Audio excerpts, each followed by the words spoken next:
Good morning, Malyssa. Good morning, Kirt Graves. So we're back. We're back again. I make that joke every time. It's almost exactly the same time we recorded last week, except there's different numbers on the clock because we sprang ahead. Sprung ahead. We springed ahead.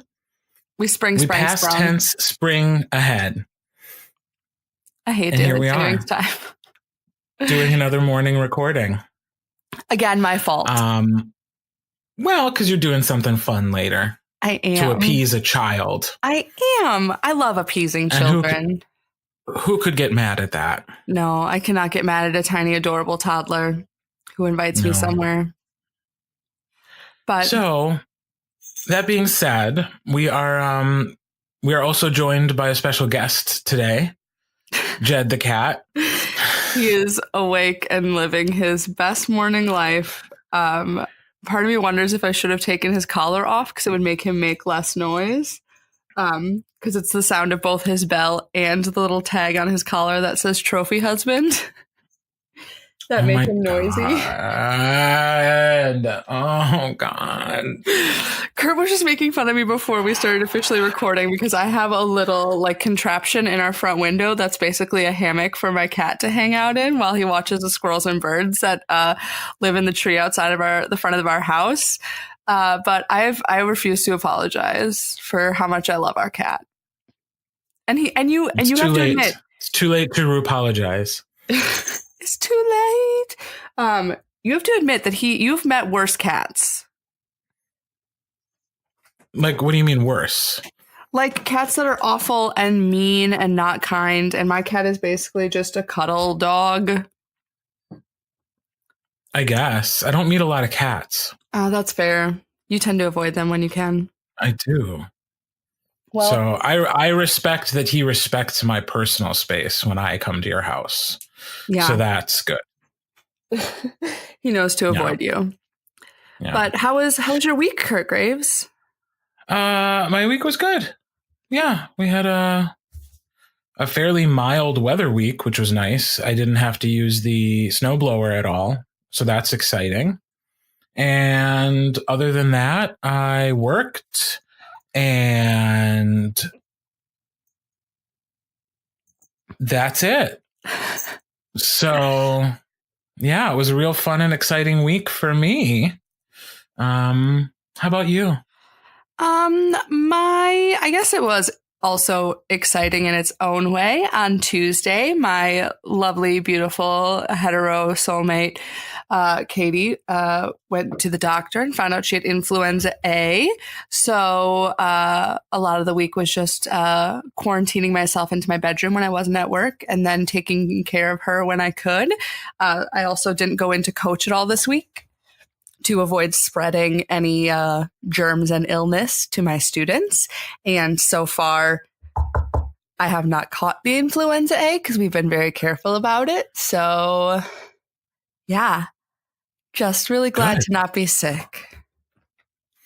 Hey, you took your turn already, so hopefully it doesn't come back. Yes. Everyone, make sure you're washing your hands, you're drinking lots of water, that you are properly resting, and you are not touching anyone or anything for any reason whatsoever. Yeah. We can all shake hands and hug and high five again in May. Yes, when we're done seeing each other. Yes. So I did not go to a forensics tournament this week. You did not. I did not. I went to a child's birthday party instead.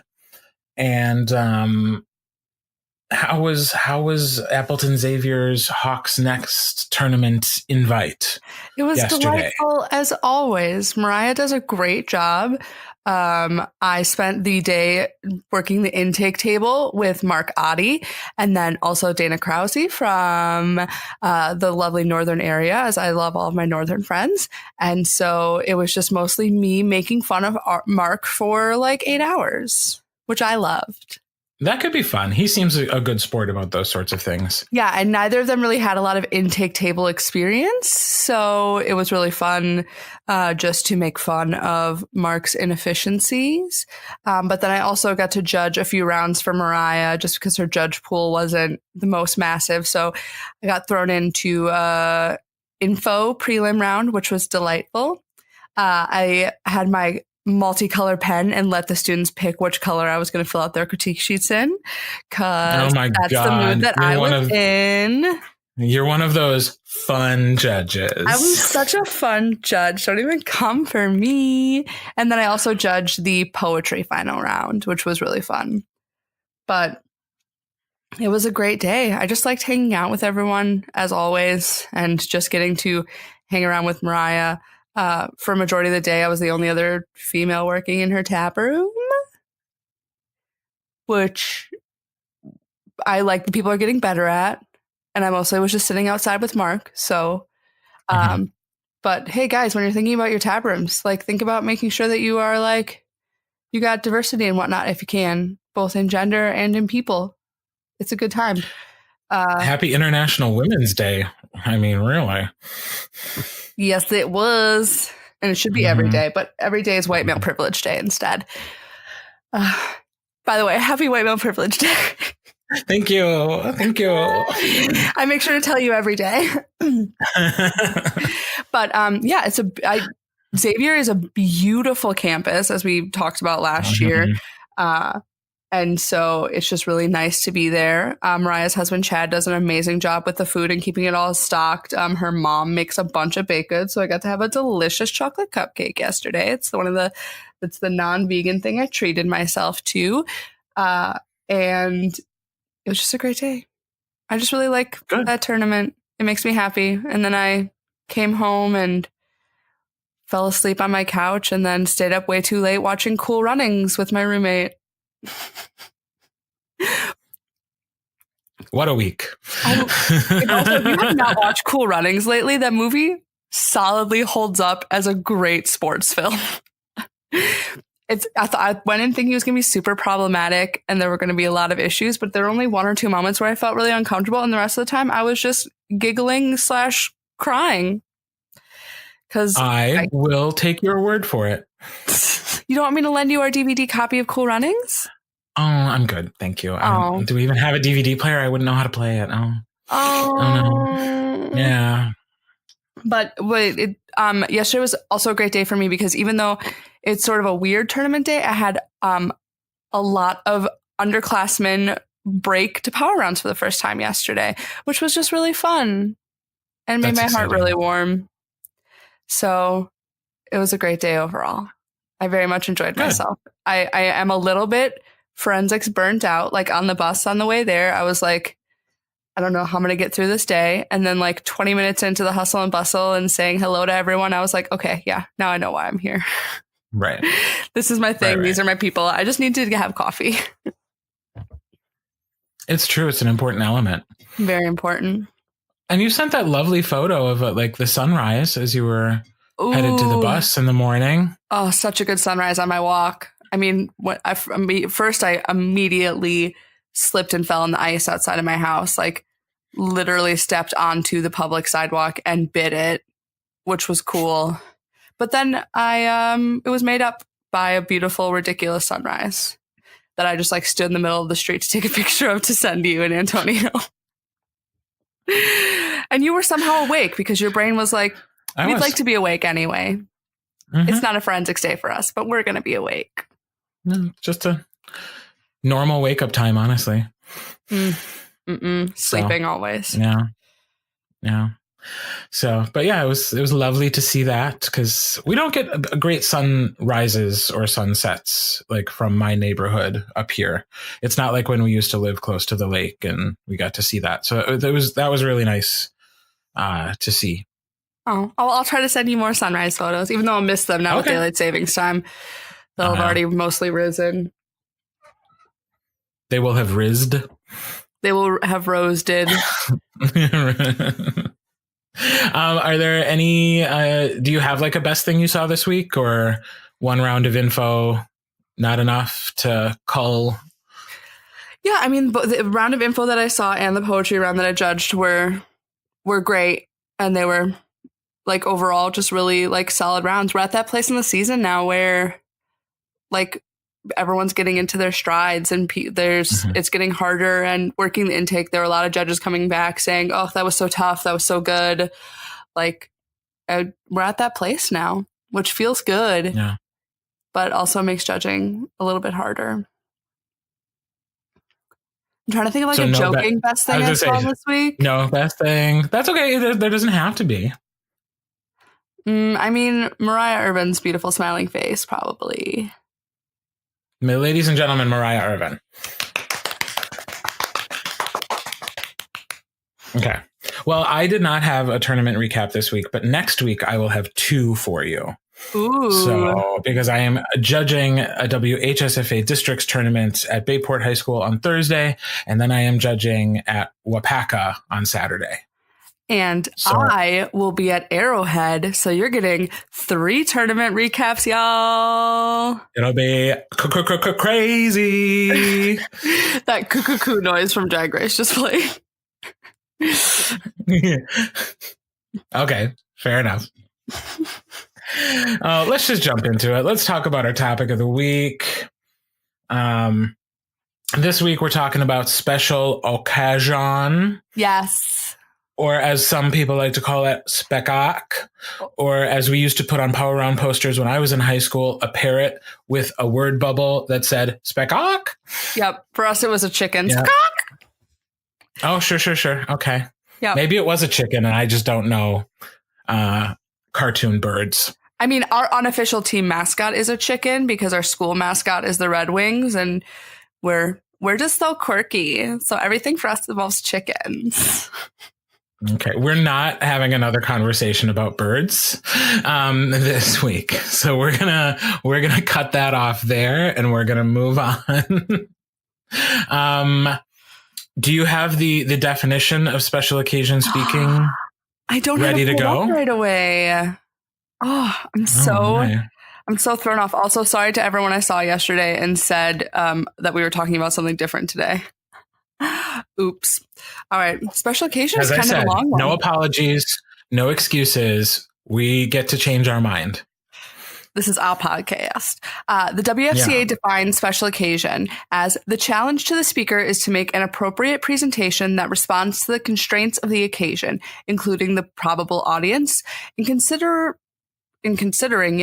the appropriateness, which for some reason is in quotation marks, of the speaker's work. Attention will be paid to the purpose the speaker chooses, the position taken, the content, organization, and general stylistic tone, and the manner of delivery. It is possible that a speech may pursue more than one of the standard general purposes of informing, persuading, and entertaining. Y'all, that definition is confusing as it's also, I just cursed. I'm gonna have to bleep it out. Oh no! It's been a while. It's been like years since I didn't do that on purpose. Oh no! That definition is rather quite confusing, and it's also Is it now? and it's also really, I think it's really poorly written. How would you define special occasion? I don't know, but whatever you just said, it was throwing me off. I mean, to me, special occasion could be one of the simplest category definitions that we have, which is that the speaker is presented with a fictional special occasion, and they get to create the context for which they are giving the speech, and then they write and deliver a speech within that context. Like, you're given a special occasion and you have to speak like you're at that special occasion. That's as much better than what we have on the WFC website. Hey, friends, let's figure out something else to say there, because it's real confusing right now. Yeah. Just so confusing. Did you ever perform in Speckok? I did not, but I love writing special occasions as a coach. It is one of my favorite things to write as a coach, one of my least favorite things to judge. Okay, that's interesting. Yep. Do you want to expand on that right away? For me, special occasion has veered very far away from what the actual intent of the category is. And in the WFCA, as coaches, we have a lot of conversations about trying to figure out the constraints to try to push down on creativity. When in reality, it's just the fact that we have a judge expectation of what a special occasion is. And it's sort of like the interp category of speech now. Like people go in and a lot, like there are speeches where they have accents and they have like physical affectations and changes that are part of these like characters that they're creating with the context that they're setting up for their speech. And it is really hard for me because a lot of the times those are still really great speaking students or great performers. They've written really funny, interesting speeches, but I don't think that's what the intent of the category is. And so I find it very hard to judge those students against the ones who are giving what might be labeled as a more straight-laced interpretation of a special occasion speech. Sure. Yeah. I never did Spec Oc, but I did have two teammates when I was in high school. I was like the public address kid. Mm-hmm. And then they were like the special occasion girls. And like, we were very close. Give them a shout out. Well, it was Stephanie Ockman and, oh my God.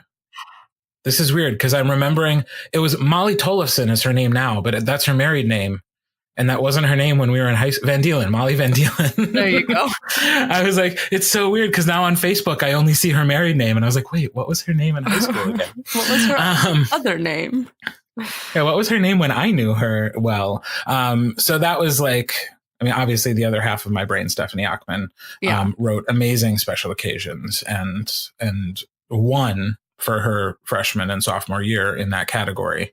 And Molly was also very successful. So that was my first real exposure to special occasion. And it did create the definition of what Spec Oc should be in my mind. And that mirrors kind of what you just said, which in that, like, I do think that we have gone so far outside the box with special occasion that sometimes it just doesn't make sense anymore as a speech category.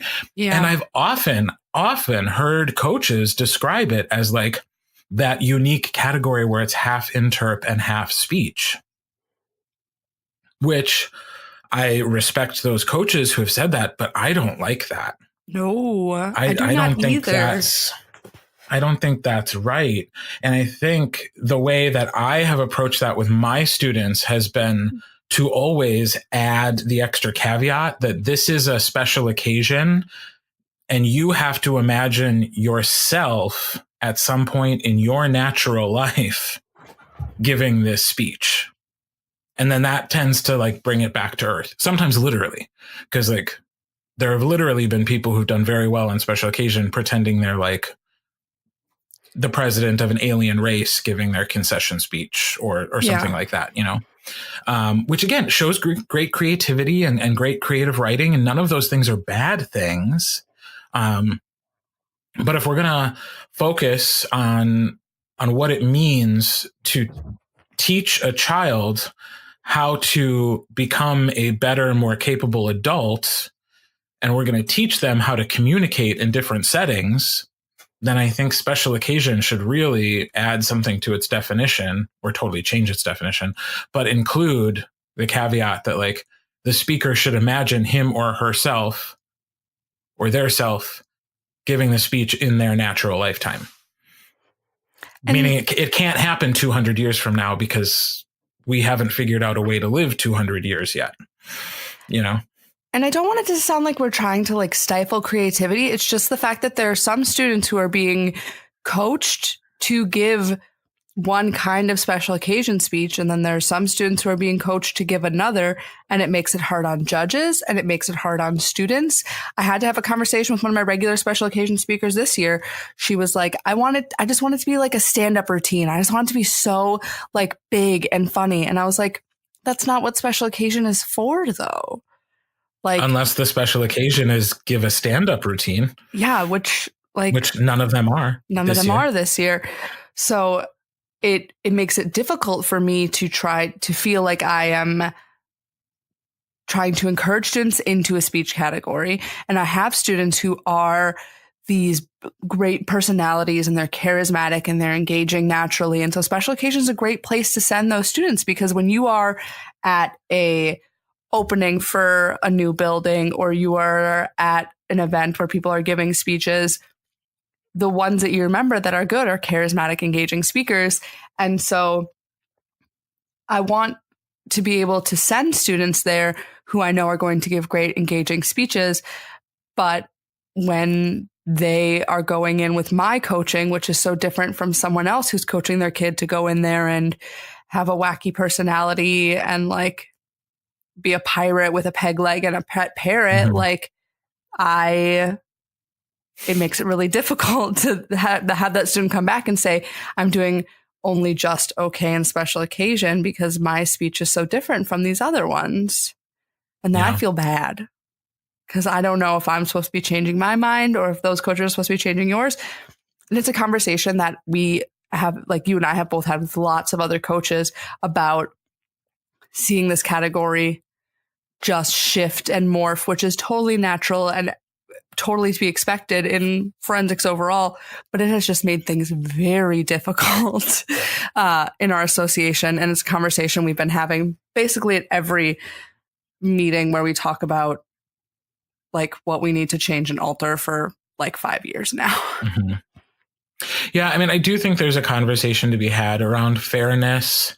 I always like cringe a little bit at that notion just because I do think a part of our activity is teaching kids that like, well, life ain't fair, kid. You know, like, so, yeah, like on an objective scale, you could put two speeches next to each other and there could be consensus that one is better than the other. But the truth is that's not how this activity works. You go into a room with one adult who's tasked with telling you how well you did, and it's their opinion that matters. And there's going to be so many occasions in your life, some of them special occasions, where like that's the situation you're in. Like every job interview is walking into a room and doing what you can to connect with, engage with, and impress really one single person most of the time. And sometimes it's going to go your way and sometimes it's not. And it's not because that person, you know, or the other candidate or the other speakers were like objectively better than you. They were just subjectively preferred by the person who gets to choose in that occasion. So like, I think for me, the conversation around fairness has more to do with like making it possible for our judges to understand the category a little bit more easier. Yeah. Which in turn makes it easier for the students to create something that they know the judge expects. And then they can therefore be more effective in their category. And I just keep coming back to the argument that like, what's more educational in the long run? And I think it's more educational to teach young people how to give speeches that they might actually give at some point in their life. And I think the category should and mostly have, you know, reflected that. You know, there was one a couple years ago that was like a presidential candidate or somebody giving a resignation speech or something. And so like, I did have a kid who wanted to be a president who was resigning from office. And it was like, okay, but then you got to go through the whole, and we did a whole exercise of like, okay, well, how old would you be when you ran for and won president? Like what year would it be? What cycle would you have been in? You know, what political affiliation did you have? What did you run on? What were your political achievements up to that point? And then like, once you were in office, what happened? Why are you resigning? And like, and he took a really interesting turn on it that required us to really dig deep into like, well, okay, what's the legislation you tried to pass? Like, what was it called? Like, what were your stances? And I mean, the bulk of our writing time was spent just creating this world that doesn't exist, but could. Like, there's a path for him to reach that life. And it was no less, I think, creative than somebody who comes up with, you know, the commander of the elven army in whatever fantasy world, because it required a lot of thought and conversation and creativity to do that. And it all still existed in what could be the real world. Yeah. So I just think educationally, we do our kids a disservice by not being more specific in our definition of saying, no, you imagine yourself in this situation. You imagine yourself in this situation now, because some of them could. Some of these special occasions, it could be a teenager giving that speech. And say, just imagine yourself now doing this speech. Fine. What's the situation in which you're giving this speech? Or imagine yourself as an adult giving this speech. Imagine yourself at the end of your life, your final days giving this speech. What is the world like at that point? What, especially for a teenager to say, like, what's the world like in 50 years? You can go pretty far and still exist in the real world. Like we're at the point now where, like, if you want to imagine yourself as like being a colonizer of the moon, that's not as far-fetched as it used to be. And so if you can lay down in your speech, like, the science of how we got there, and it doesn't have to be long. It can be 2 sentences of like how we got to the moon and when it happened. And that means like, it's still you, Johnny Smith giving this speech. Like again, like there's so much room for creativity, but you still get to be a human person. Yeah. Sometime in your natural lifetime giving that speech. And we're not saying that people who enjoy the more outlandish ones that aren't grounded in reality are wrong. This is our podcast, and these are our opinions. And it's also a conversation that we have had a dozen times off of microphone. Mm-hmm. So I don't want to, I don't want to sound disparaging. I'm just so like, I don't want people to think that we're telling other people that they are wrong or that students who do something else are wrong.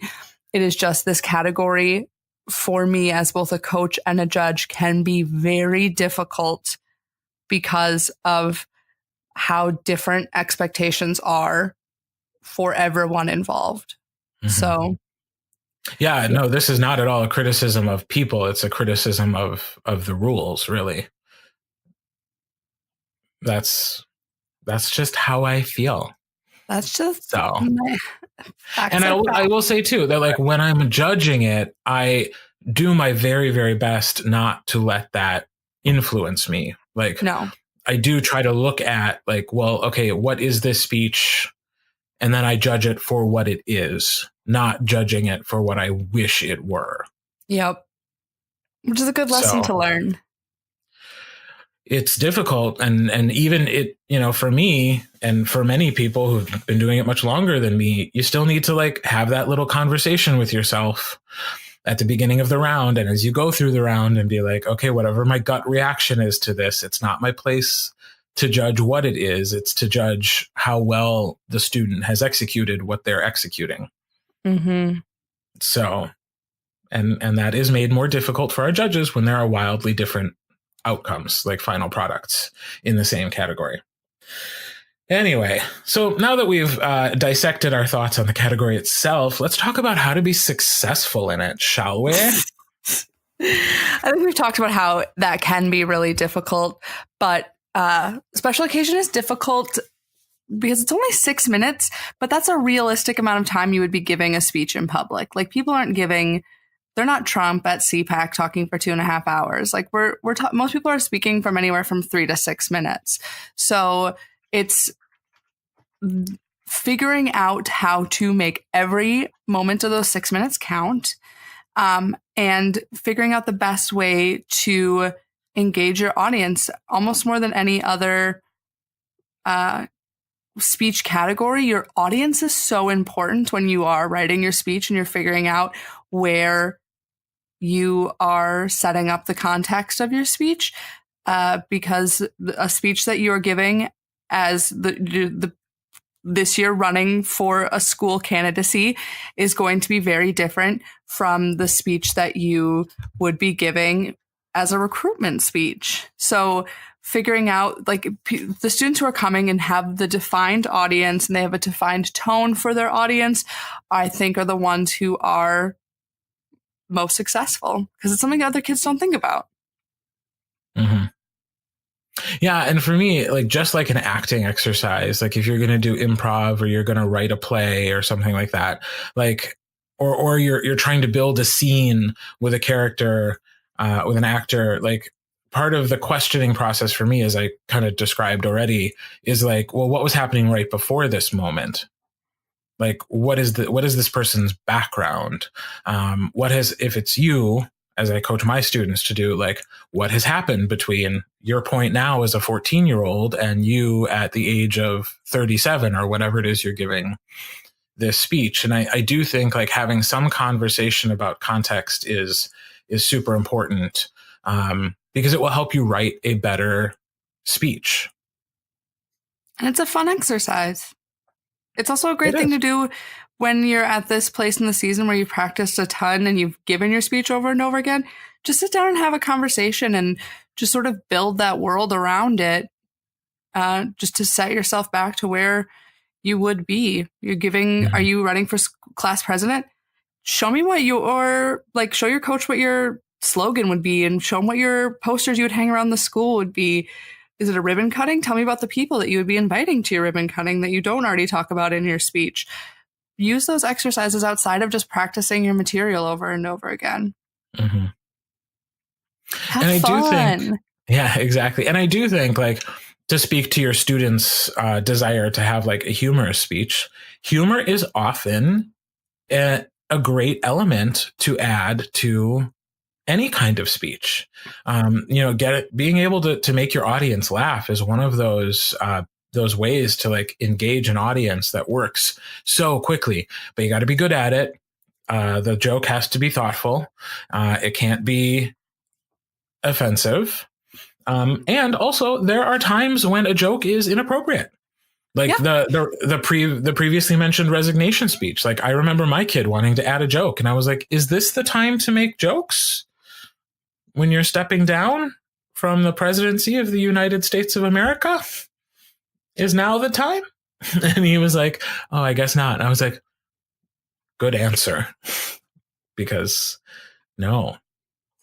But like all of these that I'm seeing, like a principal's welcome, a recruitment speech, a ribbon cutting, school office candidacy, like those are all great times to use humor.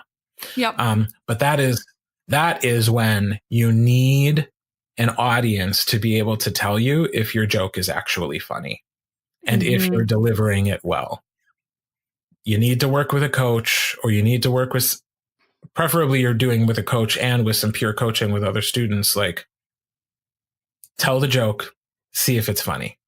And if it's not funny, laugh? Yeah, I was like, if it ain't funny, your audience is always right on that front. There's no time when like you as the writer are correct if nobody laughed. Something's wrong with the joke if nobody's laughing. Try again. Another element of like speaking that I love is like personal anecdotes. And again, this is an area where you could get really creative in special occasion, and you can imagine something that might happen in your life and use that as a personal anecdote, or mine your own childhood. Like so many of us as adults still use stories from our childhood to help illustrate some point that we're trying to make, because there's a lot of shared experiences that we have as kids that speak to human nature in a really like fundamental way. And so why not use those experiences to be able to illustrate a point later in life?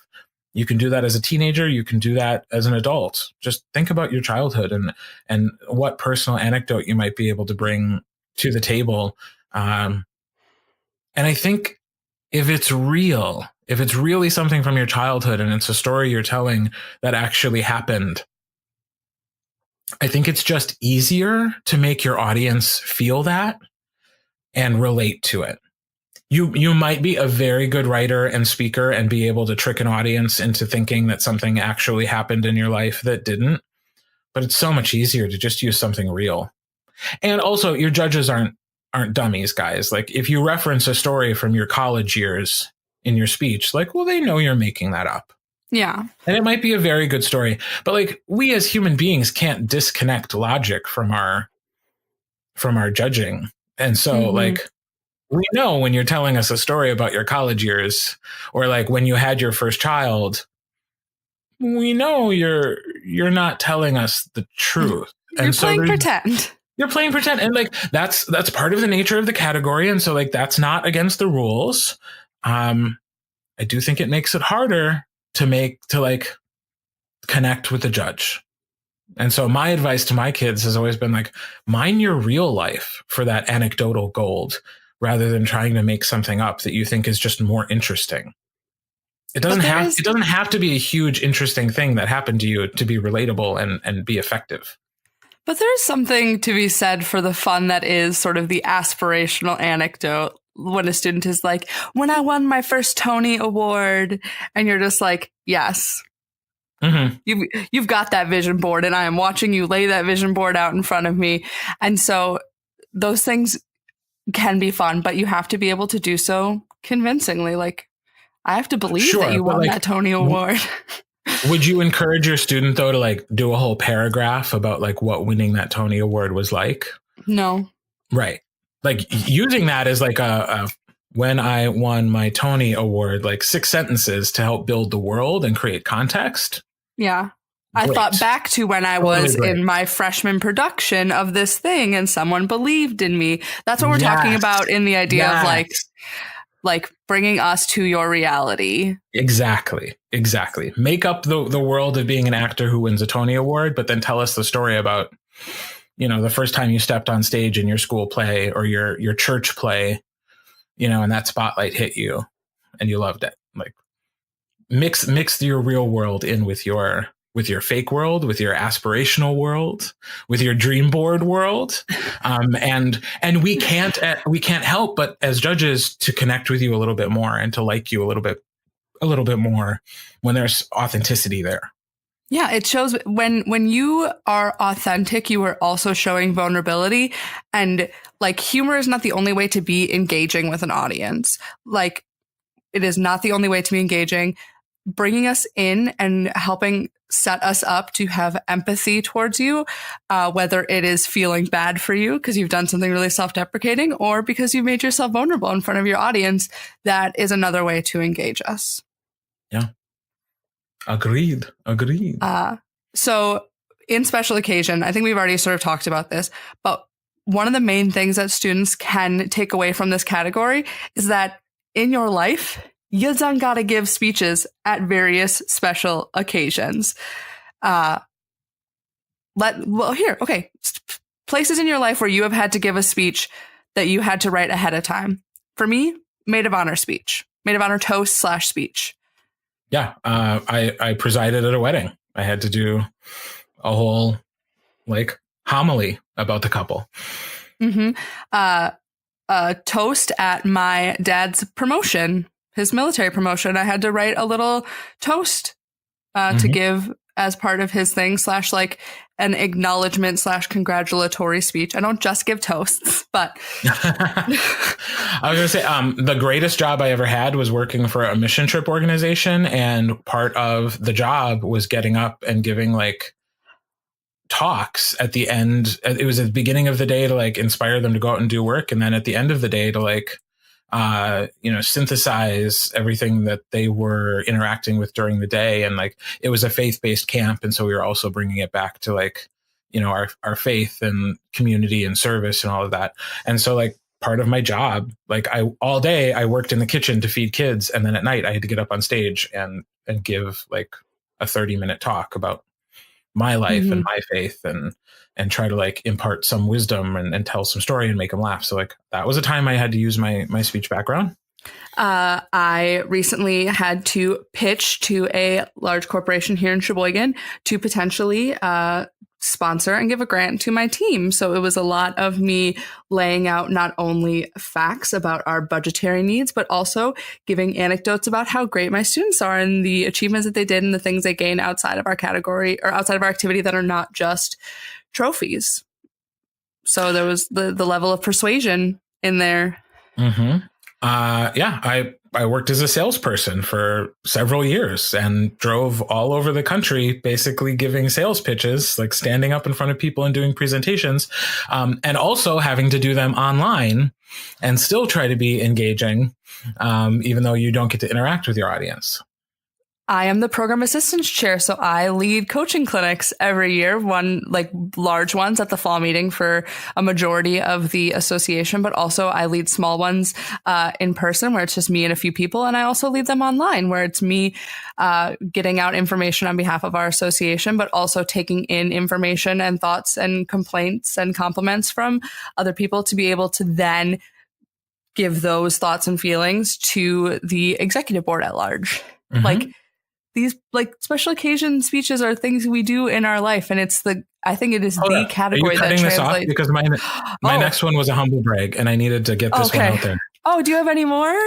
In 2016, I won the Hintz Award for Coaching Excellence, and I had to give an acceptance speech in front of hundreds of young speakers and coaches and my peers.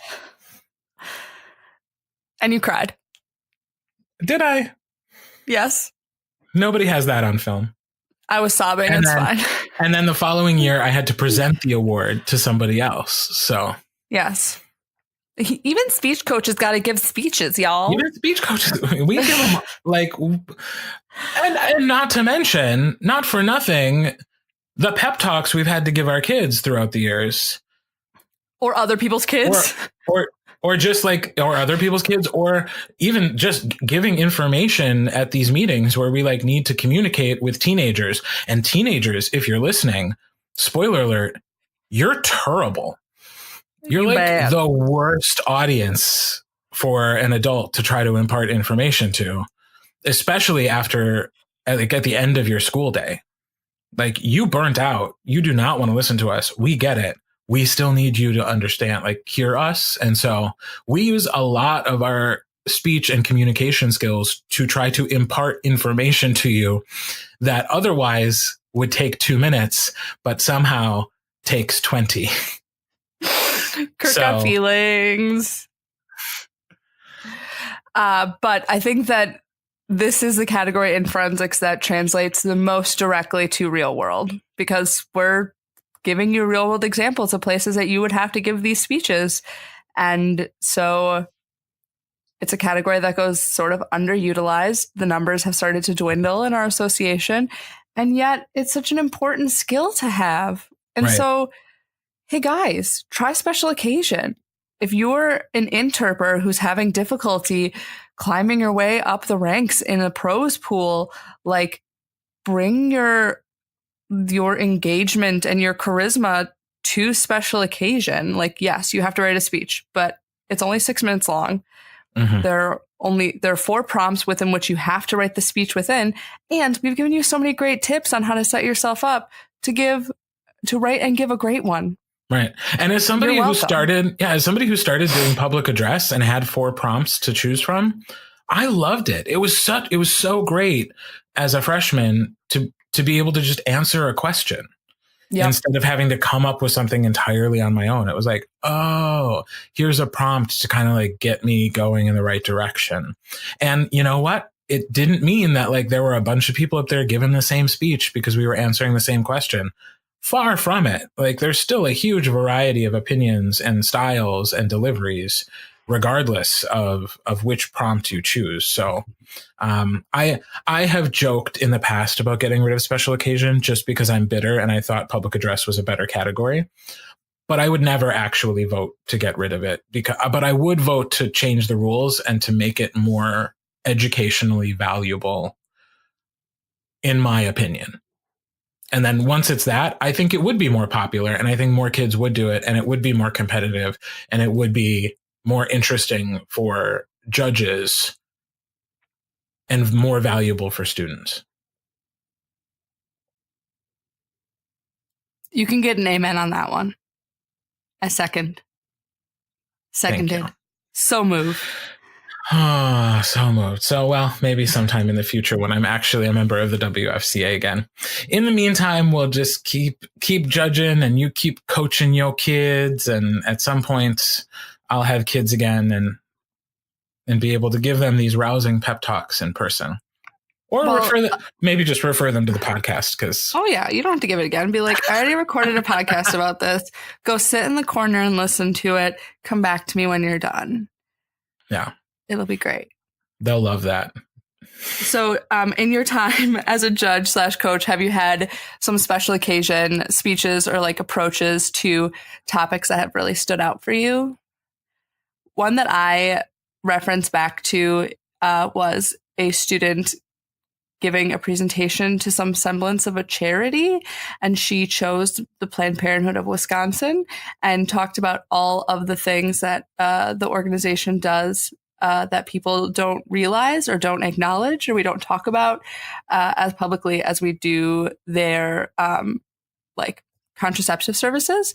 And it was informational and it was also engaging, and she just did a great job. And I just still think about it as being the perfect balance of a special occasion speech that was engaging and rooted in reality and just also like really good. Mm-hmm.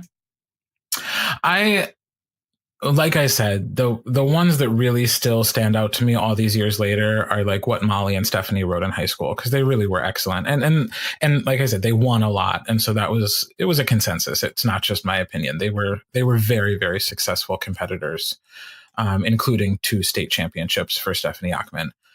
And the one that sticks out to me from last year that I got to judge is one where I really did have a problem with like the premise of the speech. And I wrote that in the critique, because the girl was very tall. And so she kind of started out talking about like, she was like the president of the Association of Tall People or something like that.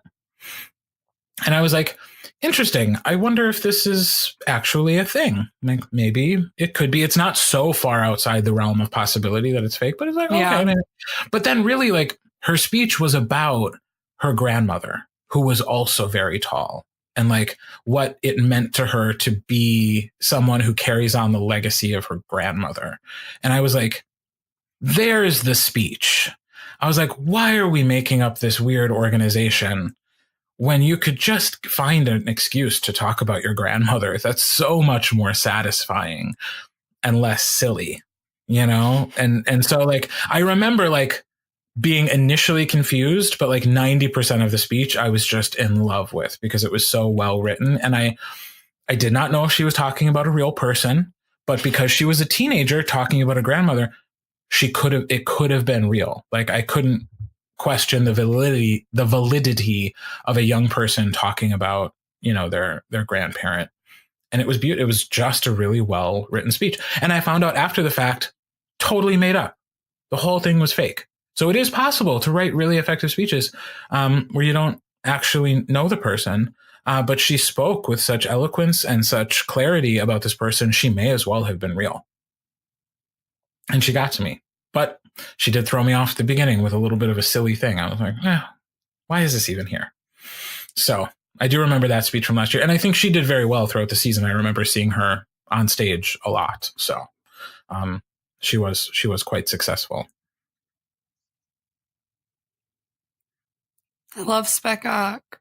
Please help us bring it back to what it's supposed to be. And I know that there are a lot of people who are listening to this who have all of the opinions. So give them to us. We want them. Someone I interacted with yesterday was like, I almost sent you a message about what you talked about on the podcast, but then I didn't. Hey guys, just send us the message. Yeah. Even if you're going to see me and talk to me in person, send me the message anyway so that Kirt and I can both look at it together.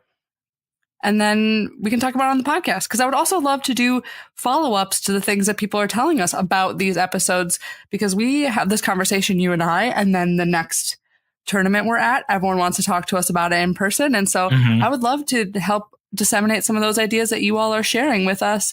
So please, send us a message. Yeah. We got emails. We got Facebooks. We got Instagrams. We got Twitters. Hit us up. Slide into those DMs. Please and thank you. So, yeah. All right. Well, you have a Purim celebration to get to. Is that correct? I do indeed. I have a Purim celebration at the Mequon Jewish Preschool. So we will let you get on your way, and we will be back next week to talk about another Categlorious topic, which we will not announce in advance because we might change our mind. Yup. So thank you, everybody, for listening, and do get in touch if you have questions or thoughts or any, I don't know, what else could you have? A question, a thought, a comment, a joke? A Maybe concern. Tell us a joke. Yeah. We would before we love to. end, can I do one quick plug? Please. I can always cut it if I don't agree with it. Okay. So the spring association meeting for the WFCA is coming up, and it is in April this year rather than our normal weekend in May. So it is going to be Friday, April 26th is the Afterglow down in Port Washington. And then the actual spring meeting is April 27th in the morning. We've got roundtables and conversations and discussions that happen. And then the official meeting takes place in the afternoon.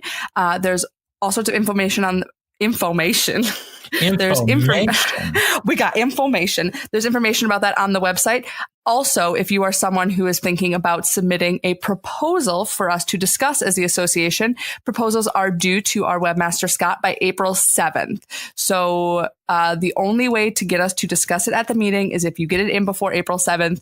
A lot of people have been having like hush conversations about proposals. So if you are serious about it, get it submitted. You got to send it in to Scott at the webmaster address on the website, wfcaforensics.org. And if you do submit a proposal and you want to talk about it on the podcast before the meeting, we have had many people tell us before that conversations that have happened on the podcast have helped them sort through a lot of their questions and concerns before they show up to the meeting, so that that group can get to a consensus a little more quickly. So especially if you are the one writing the proposal and want to talk about it and want to have Malyssa and I like rapid fire some questions and concerns at you, so that you can get all of that explaining out of the way and like figure out your own justifications for things with two highly intelligent and critical people yelling at you. Please do come on our podcast. Do it. Good plug. We're actually really nice. That one. Thank you. Good. Yes. All right. You get to keep it. Hooray. You get to keep it. Otherwise, we will be talking to you guys next week. Have a wonderful, wonderful week, y'all. Yeah. Bye, everybody. Bye.